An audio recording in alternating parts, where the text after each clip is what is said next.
বিদেশে থাকাকালীন অবস্থায় বা বিদেশে অবস্থানরত অবস্থায় যদি কারো নামে কোনো ফৌজদারি মামলা হয় বাংলাদেশে, তখন আসলে সেই ব্যক্তি আসলে কি করণীয় চলুন জেনে নিই। হ্যালো, আসসালামু আলাইকুম। আমি অ্যাডভোকেট আহমেদ ইমতিয়াজ, ঢাকা জজ কোর্ট। আজকে আলোচনা করব বিদেশে অবস্থানরত অবস্থায় যদি বাংলাদেশে কারো নামে ফৌজদারি মামলা হয় তখন আসলে কি করণীয় থাকে বা আইনগতভাবে তার আসলে কি প্রসিডিউর তাকে ফলো করতে হবে। তো চলুন এক একে জেনে নিই। তো আমাদের আশেপাশে প্রায় এরকম সমস্যা দেখা দেয় যে কোনো একজন ব্যক্তি তার নামে বাংলাদেশে থাকাকালীন অবস্থায় তার নামে কোনো মামলা নেই, কিন্তু সে যখন বিদেশে চলে যায়, বিদেশে যাওয়ার পরে তার নামে দেখা গেল যে বাংলাদেশে একটা ফৌজদারি মামলা হয়েছে এবং দেখা যায় যে তার নামে হচ্ছে ওয়ারেন্ট জারি হয়েছে। তো ওয়ারেন্ট যখন জারি হয় বা ওয়ারেন্ট ইস্যু করা হয় কোর্ট থেকে, তখন হচ্ছে কিন্তু সে যখন বাংলাদেশে আসবে তখন কিন্তু তার অ্যারেস্ট হয়ে যাওয়ার একটা সম্ভাবনা থাকে।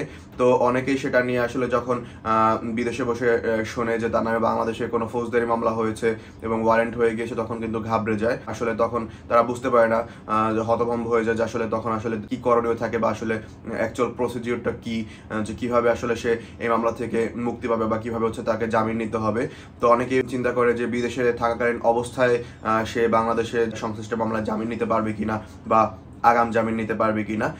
তো তাদের উদ্দেশ্যে আমার একটাই কথা যে আপনি কখনোই বিদেশে থাকাকালীন অবস্থায় বাংলাদেশে চলমান রত আপনার এগেনস্টে যে মামলা, ফৌজদারি মামলা, সেখানে কিন্তু আপনি জামিন নিতে পারবেন না। বিদেশে থাকাকালীন অবস্থায় আপনাকে কোনোভাবেই কোর্ট জামিন দিবে না। আপনাকে অবশ্যই সশরীরে বাংলাদেশে এসে জামিন নিতে হবে, সেটা হোক আগাম জামিন বা সেটা হোক আপনার যেই সংশ্লিষ্ট আদালতে মামলা হয়েছে সেখান থেকে জামিন।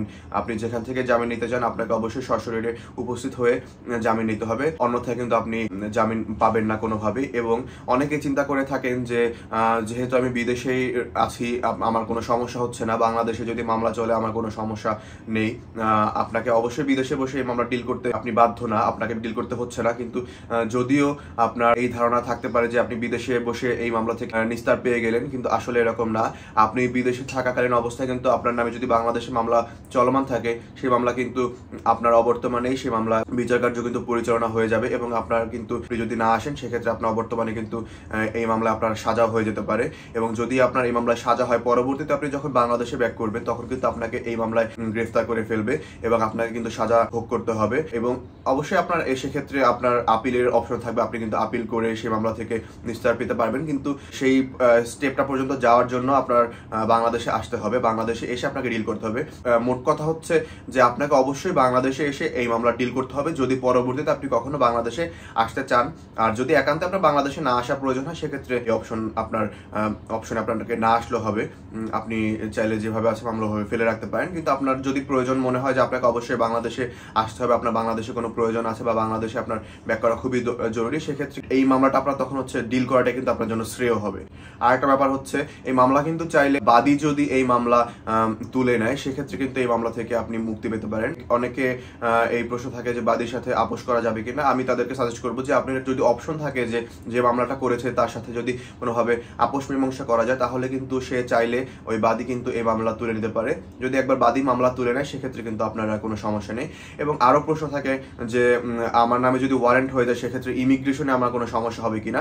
তো তাদের উদ্দেশ্যে আমার পরামর্শ হচ্ছে যে ইমিগ্রেশন আসলে বাংলাদেশে যে সকল ভাইটাল মামলা থাকে, যেগুলো হচ্ছে আসলে রাষ্ট্র ওভাবে করে ডিল করে, যেমন রাষ্ট্রদ্রোহিতা কোনো মামলা হতে পারে বা জনগণের স্বার্থ সংশ্লিষ্ট কোনো মামলা হতে পারে, সেই সকল মামলায় কিন্তু আদালত ইমিগ্রেশনে এসে ওয়ারেন্ট কপি পাঠিয়ে থাকেন।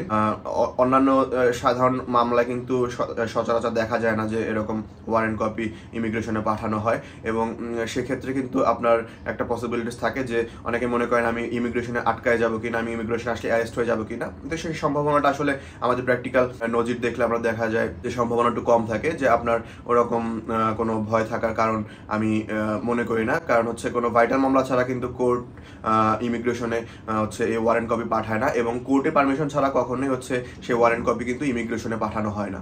তো এই ছিল আজকে আমার আলোচনার বিষয়। সকলে ভালো থাকবেন, সুস্থ থাকবেন, সতর্ক থাকবেন। আসসালামু আলাইকুম।